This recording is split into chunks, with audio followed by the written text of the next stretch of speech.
মগ্ন। এমন সময় বিষ্ণুদেব মোহিনী রূপ ধারণ করে দেবাদিদেব ভোলা মহেশ্বরের সাক্ষাতের জন্য করিতেছেন আগমন।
এত সুন্দর নারী তো আমি কোনোদিন দেখিনি।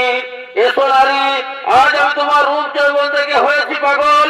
এসো আমায় আলিঙ্গন দাও, আমায় ধরে দাও, আজ আমি তোমার স্ত্রী রূপে করিব গ্রহণ। না, আমি অবলা সরলা নারী, কেন তুমি আমায় অকারণে করিতেছো জ্বালাতন? আমায় ছেড়ে দাও, আমায় ছেড়ে দাও। না, আমি তোমায় ছেড়ে দেব না, আজ আমি তোমার স্ত্রী রূপে করিব গ্রহণ।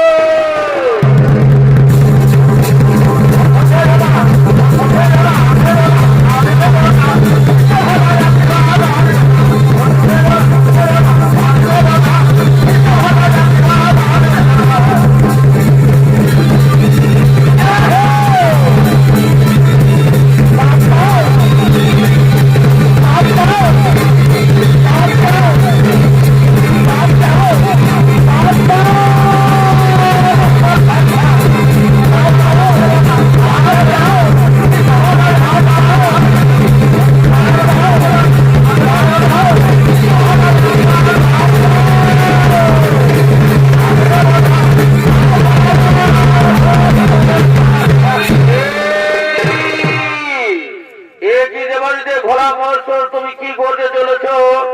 একই প্রভু, তুমি আজ আমার সঙ্গে করেছো ছল। না চিনতে পেরে আমি তোমার উপর করেছি অত্যাচার, আমায় ক্ষমা করে দাও প্রভু। ভোলা মহেশ্বর লজ্জিত হলো, লজ্জিত হয়ে হলো তার শুক্রবোধন। সেই শুক্রবোধনে এক মহান অসুর